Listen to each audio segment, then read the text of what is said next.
What is up, guys? We are here with the 15th shelf of my action movie collection. Starting off with The Marksman with Wesley Snipes. Another actor who makes old school action movies that go straight to DVD, but still a big fan of old school action, so try to collect all of his movies. This one wasn't that bad, especially for a straight to DVD release. Not one of Wesley Snipes' worst movies by any stretch of the imagination, so worth checking out if you haven't seen it before. Then we have 7 Seconds with Wesley Snipes. Again, this one's actually a pretty solid movie. Not the worst he's made. Obviously, now that he's out of jail and all that stuff, ever since The Expendables, he hasn't really made anything that's caught my attention, but pre-jail, this was good.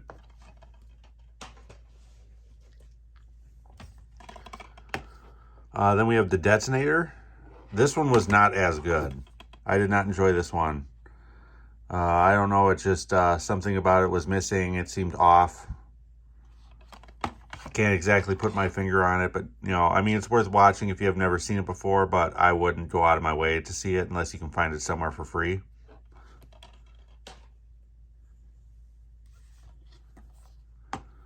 Then we have Hard Luck with Wesley Snipes and Mario Van Peebles. This one was a little different. It wasn't like the old school action movie type of thing. It was more of an ensemble, don't know what's going on kind of movie. So, I guess worth checking out if that's what you're into.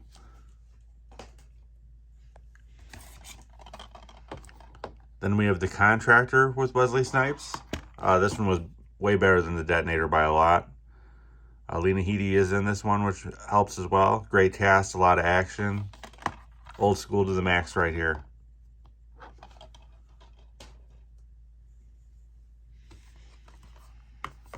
Then we have Game of Death with Wesley Snipes.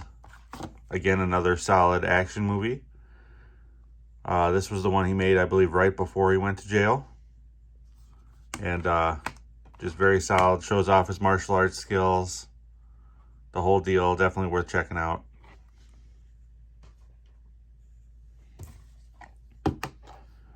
Then we have Catch a Fire with Tim Robbins and Derek Luke. This was one of those movies I bought way back before I had Netflix, and I didn't enjoy this movie too much. It was one of those things where I saw the trailer and it looked interesting, so I picked it up. And I wasn't too impressed. I guess these Focus Features movies don't really do it for me very often, so I guess I shouldn't be surprised by this one.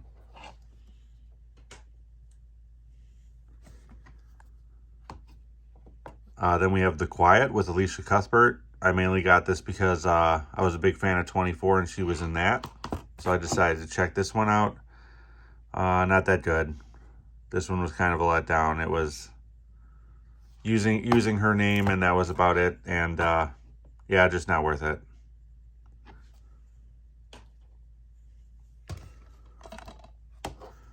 Then we have Metro with Eddie Murphy. This one was pretty good. One of Eddie Murphy's better movies, in my opinion. I'm not the biggest Eddie Murphy fan beyond Beverly Hills Cop and a couple others, but this one was definitely a really good old school action movie right here with a lot of comedy mixed into it.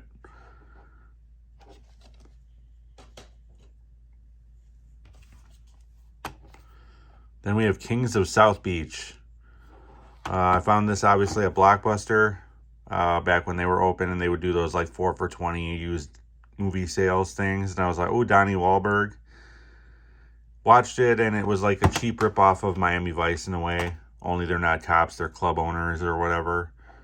So yeah, not the best.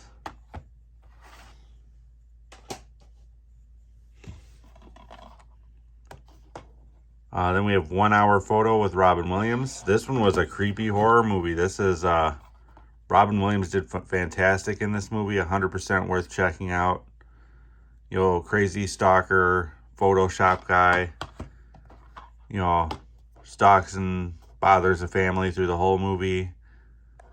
Definitely worth checking out if you're a big fan of Robin Williams or movies like that. Comment down below if you've seen this movie. I'd like to hear your opinions on it.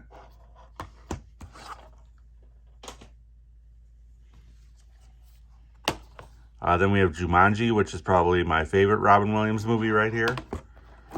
I do prefer the newer ones over this one, but this one for its time was still extremely good. I still go back and watch it from time to time. Fun, family adventure movie. And if you haven't seen this before, you're living under a rock and definitely need to check it out.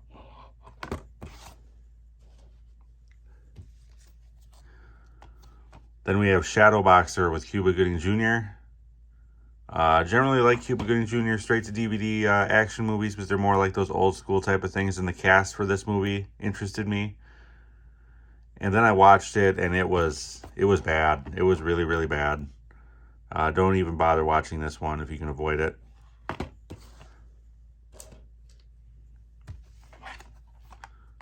Then we have The Lookout with Joseph Gordon-Levitt.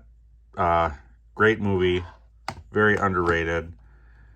I don't remember if this was really released in theaters or not, but this was Joseph Gordon-Levitt trying to do more adult roles after Third Rock from the Sun, and he delivers here. Worth checking out if you haven't seen it.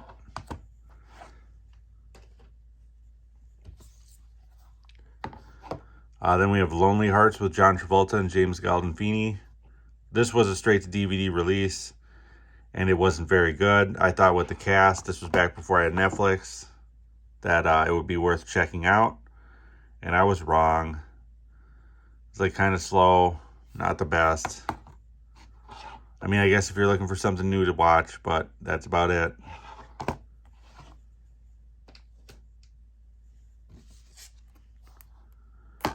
Then we have The Thomas Crown Affair with Pierce Brosnan and Rene Russo. It's been a long time since I've watched this movie. I know John McTiernan directed it.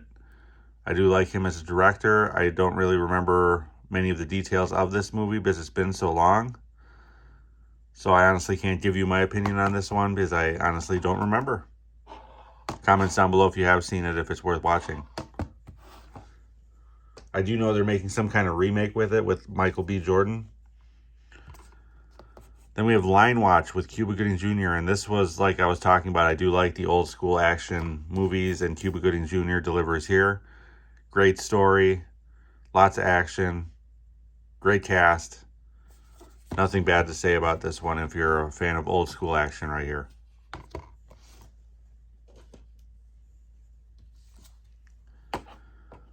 Then we have Way of War with Cuba Gooding Jr. This one was not as good as Line Watch by any sense here. It was okay. Just not Cuba Gooding Jr.'s best. But there were a lot of great cast. I guess, the thing about some of these B movies is like they give you something different to watch. Maybe you don't know where the story's going to go. And different actors play different types of roles than they normally do play to extend their repertoire. So, worth checking out.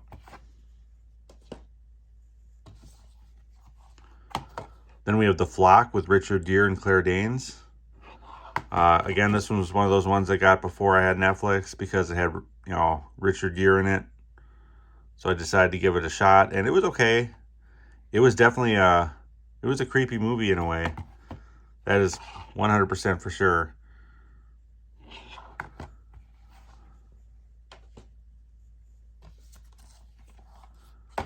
Then we have The Order with Heath Ledger. Got this off of eBay for 5 cents. And I feel like I overpaid for this one. This one was horrible. Horrible. Great cast, but horrible. I don't even know where to start with this one. It's just, it's one of those movies that probably shouldn't have been released.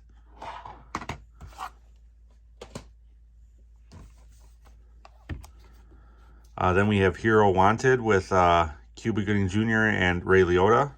This was a good, B action movie right here. Like I said, I love old school action, and this is more of that. And Ray Liotta and Cuba Gooding Jr. bounce really well off of each other.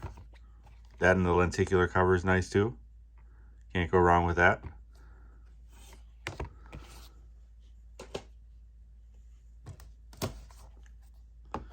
Then we have Snatch.